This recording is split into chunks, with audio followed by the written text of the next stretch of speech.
मधुबन के बाबा,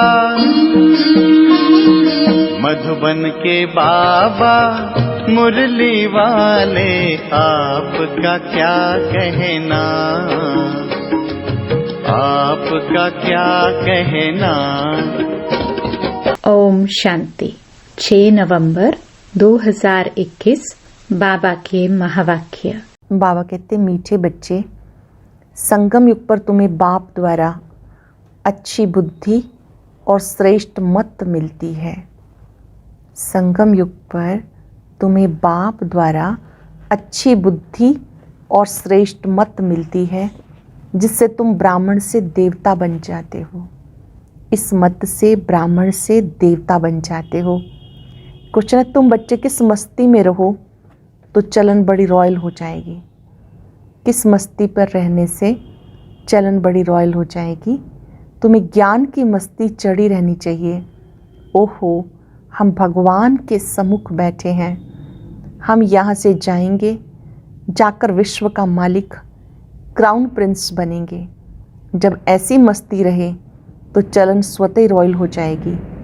मुख से बहुत मीठे बोल निकलेंगे, आपस में भी बहुत प्यार रहेगा। जब बाबा की स्मृति रहेगी, श्रेष्ठ स्मृतियों में रहेंगे तो चलन भी रॉयल हो जाएगी। मुख से बहुत मीठे बोल निकलेंगे, आपस में भी बहुत प्यार हो जाएगा। गीता, महफिल में जल उठी क्षमा। ओम शांति। मीठे मीठे बच्चों, रूहानी बच्चों ने आकर ब्राह्मण बन रूहानी बाबा से ये ज़रूर समझा है कि हमें संगम युगी ब्राह्मण, बाबा ने हमारी बुद्धि का ताला खोला है। अब हम समझते हैं यह संगम युग। मनुष्य जो भी पतित भ्रष्टाचारी हैं, वो फिर पावन बन भविष्य में पावन श्रेष्ठाचारी पुरुषोत्तम कहलाएंगे। ये लक्ष्मी नारायण कभी तो पुरुषोत्तम बने हैं ना, कभी तो पुरुषार्थ करके पुरुषोत्तम बने हैं ना। इनकी हिस्ट्री ज़रूर चाहिए। इन लक्ष्मी नारायण का राज्य कब स्थापन हुआ? ना कलयुग में ना सतयुग में। स्वर्ग स्थापन होता है संगम युग पर। इतने विस्तार से कोई जाते नहीं, समझाते नहीं। जानते संगम युग है। कलयुग के बाद सतयुग, नई दुनिया होती है तो जरूर संगम युग भी होगा। फिर नई दुनिया में नया राज्य होगा। बुद्धि चलनी चाहिए। तुम जानते हो बाप द्वारा हमें अच्छी बुद्धि और श्रीमत मिल रही है। कहते हैं ईश्वर, इनको सदैव सुमत अच्छी मत दो। वह सारी दुनिया का बाप है, सबको अच्छी मत देने वाला है। संगम युग पर आकर अपने बच्चों को अच्छी मत देते हैं। संगम युग पर आकर बाबा अच्छी मत देते हैं। इसको पांडव संप्रदाय, दैवी संप्रदाय शास्त्रों में लिखा हुआ है। ब्राह्मण संप्रदाय, दैवी संप्रदाय को कोई समझ नहीं सकते। ब्रह्मा द्वारा ब्राह्मण संप्रदाय बन सकते हैं। परम पिता परमात्मा ही ब्रह्मा द्वारा ये रचना रचते हैं। प्रजापिता है, तब तो इतने सब ब्रह्मा कुमार कुमारियां हैं। जब तक कोई आकर तुम ब्राह्मणों द्वारा ज्ञान ना ले, तब तक सदगति कैसे हो सकती है? जब तक कोई ज्ञान ना ले, तब तक सदगति कैसे हो सकती है? तुम्हारे पास बहुत आएंगे, सन्यासी भी आएंगे और धर्म वाले भी आएंगे बाप से वर्षा लेने। स्वर्ग में उनका पार्ट नहीं है, परंतु संदेश सबको देना है कि बाबा आया हुआ है। इस समय हिंदू कहलाने वाले कोई भी देवी देवता धर्म को जानते ही नहीं। वह जो पहले सतो प्रधान थे, फिर तमो में आने के कारण अपने को देवी देवता कहला नहीं सकते। तुम बच्चे जानते हो रावण का राज्य भी यहाँ होता। परम पिता परमात्मा, इसको राम कहते हैं, उनका भी अवतरण यहाँ होता है। शिव बाबा अवतरित यहीं होते हैं, इसको शिव जयंती कहते हैं। गाते भी हैं पतित पावन सीताराम, परंतु पतित किसने बनाया? रावण कौन है? क्यों पतित पावन को बुलाते हैं? ये किसी को पता नहीं। ये कोई समझते नहीं कि हमारे में जो 5 विकार हैं वो ही रावण है। ये भी समझ चाहिए रावण कौन? 5 विकार रावण है। इसमें 5 विकार नहीं, वह राम संप्रदाय है। अभी राम राज्य नहीं, इसलिए सब चाहते हैं नई दुनिया, नया पवित्र राज्य चाहिए। राम कहा जाता शिव बाबा को, परंतु उन्होंने परमात्मा राम को समझ लिया, इसलिए शिव बाबा को भुला दिया। तुम समझा सकते हो राम राज्य किसको कहा जाता है? शास्त्रों में लिख दिया राम की सीता चुराई गई। ये हो सकता है क्या कि राजा की रानी को कोई चुरा कर ले जाए? शास्त्र भी ढेर हैं। मुख्य शास्त्र है गीता। शास्त्रों में लिखा है ब्रह्मा द्वारा ब्राह्मण देवता क्षत्रिय धर्म की स्थापना करते हैं, तो प्रजापिता भी यहाँ ही चाहिए। ब्रह्मा को इतने ढेर बच्चे हैं, यह है मुख्य वंशावली। इतने कुख वंशावली तो हो ना सके। ब्रह्मा के बच्चे इतने सारे हैं तो मुख्य वंशावली हैं। ब्रह्मा मुख से ज्ञान सुना, शिव बाबा पर निश्चय हो गया, तो मुख की संतान मुख्य वंशावली कहलाते हैं। जबकि सरस्वती भी मुख्य वंशावली है, तो ब्रह्मा की स्त्री हो नहीं सकती। अब बाबा कहते ब्रह्मा मुख द्वारा तुम ब्राह्मण बनते हो, मेरे बच्चे बनते हो। तुम बच्चे जानते हो शिव बाबा की कितनी महिमा है। बाप पतित पावन लिबरेटर है। शिव बाबा पतित पावन है, लिबरेटर है। ये सब गाते भी हैं परंतु समझते नहीं। इससे पहले बाप का परिचय देना है कि वो पतित पावन है, गीता का भगवान है, निराकार शिव बाबा है, तो जरूर आकर ज्ञान सुनाया होगा। अब जिस शरीर द्वारा ज्ञान सुनाते हैं उनका नाम रखा है ब्रह्मा। नहीं तो ब्रह्मा कहाँ से आए? ब्रह्मा का बाप कौन? ब्रह्मा विष्णु शंकर का रचयिता कौन? ये है गुह्य प्रश्न। त्रिमूर्ति देवता तो कहते हैं, परंतु ये आए कहाँ से? अब बाबा समझाते, इनका भी रचता ऊंचे से ऊंचा भगवान ही है, जिसको शिव कहते हैं। ये तीन देवताएं लाइट के हैं, इनमें हड्डी मांस नहीं, परंतु मोटी बुद्धि समझ नहीं सकते। इन तीनों को प्रकाशमयी काया में दिखाते हैं। बाबा ने कहा ये भी समझने की बात है, इस पर समझाना है।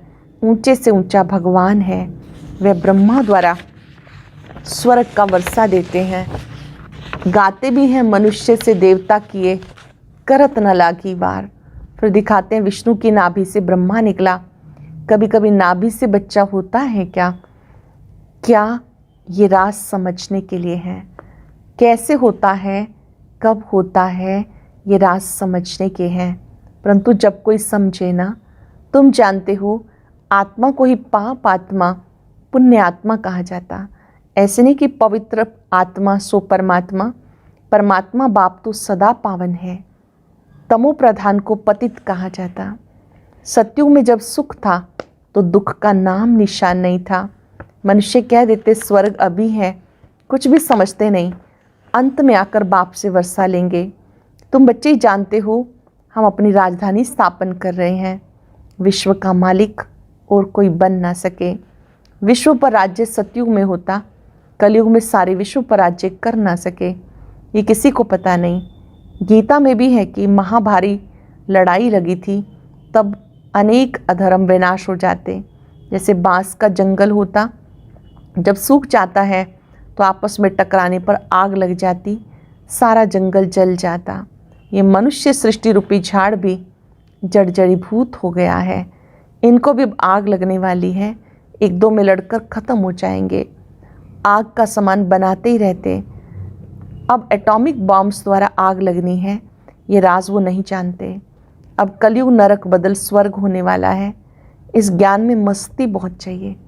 अपने को देखना है, हम उस मस्ती व नशे में रहते हैं। खुद को देखना चाहिए, हम उस मस्ती में व नशे में रहते हैं। हम परमात्मा की संतान हैं, उनसे स्वर्ग का वर्षा पा रहे हैं। आपस में बात करने की भी बड़ी रॉयल्टी चाहिए।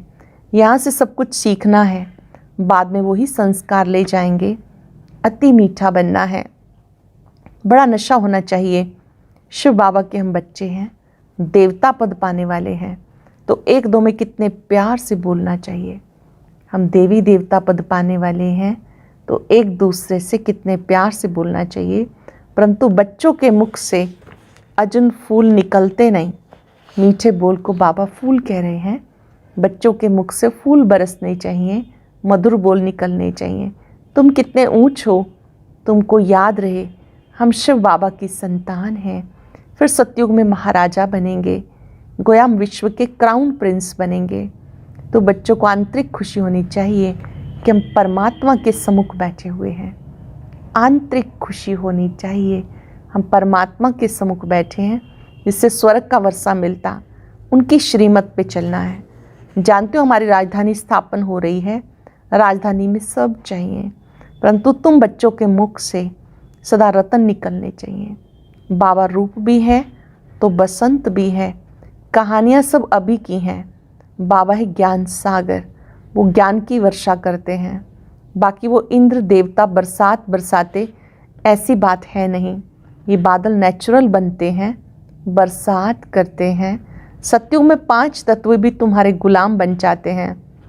यहाँ मनुष्य सबके गुलाम बन गए। यहाँ हर बात में मेहनत करनी पड़ती, वहाँ सब बात स्वतः हो जाती। तो बच्चों को बाबा की याद सदा रहनी चाहिए, इससे खुशी का पारा सदा चढ़ा रहेगा। बच्चों को बाबा की याद सदा रहनी चाहिए, इससे खुशी का पारा चढ़ा रहेगा। वो लोग साइंस वाले भी मंथन करते, तुम बच्चों को वाणी का मंथन करना है। वाणी का प्रवाह कभी कभी बहुत अच्छा रहता, कभी कम, इसको कहते मंथन करना। बच्चे बाप की अवस्था को देख रहे हैं, बाबा अपना अनुभव सुनाते, कभी बहुत उछल का प्रभाव रहता, कभी कम, कभी बहुत अच्छे पॉइंट्स निकलती। बाबा भी मददगार बन जाते। तुम भी फील करते हो, बाबा कभी मुरली हाथ में नहीं उठाते। बच्चे मैगज़ीन लिखते हैं तो बाबा कभी कभी देखते हैं, बच्चे कभी गफलत तो नहीं करते। मैगज़ीन में भी अच्छी अच्छी मुरली के पॉइंट्स आती हैं और सब तरफ जाती रहती हैं। जो अपनी पत्रिका निकलती है जिसका नाम ज्ञान अमृत है, उसमें भी अच्छी अच्छी पॉइंट्स होती हैं बाबा की मुरलियों से। बाबा कहते वो भी ज़रूर पढ़नी चाहिए। सब तरफ जाती है, कोई की तरफ मुरली नहीं जाती। तो बाबा कहते रचता और रचना का ज्ञान 7 रोज में समझ लिया है ना, बाकी क्या चाहिए। 5 विकारों को भस्म करने का पुरुषार्थ करना है। अंदर जो 5 विकार हैं, बाबा की याद से उन्हें भस्म करना है। और कोई तकलीफ है नहीं। तुम बच्चे कोई के भी सत्संग में जा सकते हो, सेवा करने का उमंग होना चाहिए।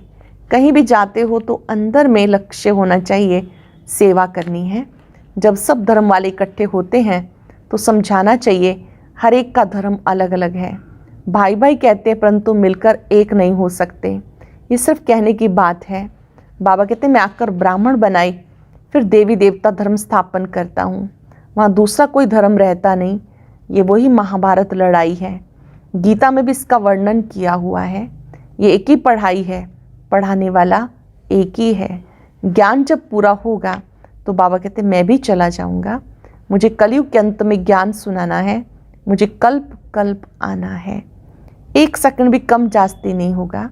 जब ज्ञान पूरा हो फिर कर्मातीत अवस्था में चले जाएंगे तो विनाश हो जाएगा। दिन प्रतिदिन तुम्हारी सर्विस बढ़ती जाती है।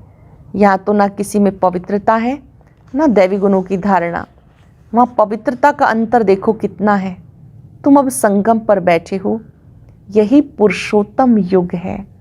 अब तुम पुरुषोत्तम बन रहे हो, परंतु वो जलवा, वो चलन भी चाहिए। कभी मुख से पत्थर नहीं निकालने चाहिए, रतन ही मुख से निकलने चाहिए। आपके मुख से ज्ञान की मीठी बातें ही निकलनी चाहिए, जो बहुत बहुमूल्य हैं। रतन निकलने चाहिए। अब तुम देवता समान गुलगुल बन रहे हो। गॉड आकर गॉड गॉडेस बनाते हैं। देवताओं को भी भगवान भगवती कहते, परंतु ऐसा बनाते कौन है ये कोई नहीं जानते। तुम्हारी बुद्धि में पूरे रचता और रचना की नॉलेज है, फिर औरों को आप समान बनाने की जवाबदारी है। बहुत आते रहेंगे, स्वदर्शन चक्रधारी ब्राह्मण ही बनते हैं। माए के तूफान भी बच्चों को ही आते। कहीं तूफान आने से हड्डी हड्डी टूट जाती है। जिनके पास तूफान आते कईयों की हड्डी टूट जाती है, अर्थात वो पुरुषार्थ में ढीले हो जाते हैं। चलते चलते कोई डिससर्विस भी करते। बाबा कहते कोई भी छीछी काम मत करो, कोई भी छीछी काम डिससर्विस का नहीं करो। तो मुख वंशावली ब्राह्मण हो, वह कुख वंशावली, कितना फर्क है। वह जिस्मानी यात्रा पर ले जाते, तुम्हारी रूहानी यात्रा है। तुम बेहद बाप से वर्षा ले रहे हो। ये भी किसमें अकल नहीं जो समझे वो भी ब्राह्मण, हम भी ब्राह्मण, परंतु सच्चा ब्राह्मण कौन? वह ब्राह्मण अपने को ब्रह्मा कुमार नहीं कहला सकते। जो जाति से ब्राह्मण है, बाबा ने कहा वो अपने आप को कभी ब्रह्मा कुमार कुमारी नहीं कहला सकते। तुम अपने को ब्रह्मा कुमार कुमारी कहलाते हो तो जरूर ब्रह्मा भी होगा, परंतु उनकी बुद्धि में बातें आती नहीं जो पूछे। बाबा कल्प कल्प तुम बच्चों को आकर ये बातें समझाते कि तुम ब्रह्मा की औलाद, ब्राह्मण सब भाई बहन ठहरे। ब्रह्मा की औलाद, आप ब्राह्मण हो, भाई बहनें हो, फिर वो विकार में कैसे जा सकते? अगर कोई जाते हैं तो ब्राह्मण कुल को कलंकित करते हैं। अपने को ब्रह्मा कुमार कुमारी कहलाकर फिर पतित हो नहीं सकते। जबकि हम ब्रह्मा कुमार कुमारियां हैं तो फिर पतित नहीं हो सकते। अच्छा, मीठे मीठे सिक्के दे बच्चों प्रति माता पिता बाप दादा का याद प्यार, गुड मॉर्निंग। रूहानी बाप की रूहानी बच्चों को नमस्ते। रूहानी बच्चों की रूहानी बाप दादा को नमस्ते, गुड मॉर्निंग। शुक्रिया बाबा, शुक्रिया। धारणा के लिए सार, वाणी से जो सुनते हैं उस पर मंथन करना है। पुरुषोत्तम बन रहे हैं इसलिए चलन बहुत रॉयल बनानी है। अभी हम पुरुषोत्तम बन रहे हैं, पुरुषों से उत्तम, मनुष्य से देवता बन रहे हैं, तो चलन बड़ी रॉयल बनानी है। मुख से कभी पत्थर नहीं निकालने, बहुतों को आपसमान बनाने की जवाबदारी समझ सर्विस पर तत्पर रहना है। कोई भी छीछी गंदा काम करके डिससर्विस नहीं करनी है। आज का वरदान, एकाग्र स्थिति द्वारा अतीन्द्रिय सुख की अनुभूति करने वाले, सर्व आकर्षणों से मुक्त भव। एकाग्र स्थिति द्वारा अतीन्द्रिय सुख की अनुभूति करने वाले, सर्व आकर्षणों से मुक्त भव। जब इंद्रियों की आकर्षण और संबंधों के आकर्षण से मुक्त बनो तब अतीन्द्रिय सुख की अनुभूति कर सकेंगे। कोई भी कर्म इंद्रिय के वश होने से जो भिन्न भिन्न आकर्षण होते हैं वो अतीन्द्रिय सुख व हर्ष दिलाने में बंधन डालते हैं। लेकिन जब बुद्धि सर्व आकर्षणों से मुक्त हो तब ठिकाने पर टिक जाती है। जब बुद्धि सब आकर्षणों से परे हो तो ठिकाने पर टिक जाती है, हलचल समाप्त हो जाती है। तब एकरस अवस्था बनने से अतीन्द्रिय सुख की अनुभूति होती है। बुद्धि टिक जाती है तो हलचल से मुक्त हो जाते हैं और अतीन्द्रिय सुख की अनुभूति होती है। सरल शब्दों में, जब चारों तरफ के आकर्षणों से मुक्त हो जाते हैं तो बुद्धि एकाग्र हो जाती है, हलचल से भी मुक्त हो जाती है, अवस्था एकरस बन जाती है। स्लोगन है, अपनी बुद्धि की लाइन सदा क्लियर रखो तो एक दो के मन के भावों को जान लेंगे।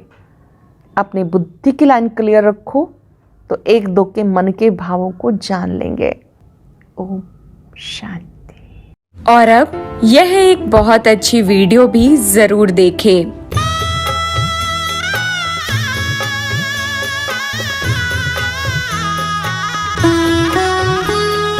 योगी बनो, ज्ञानी बनो, योग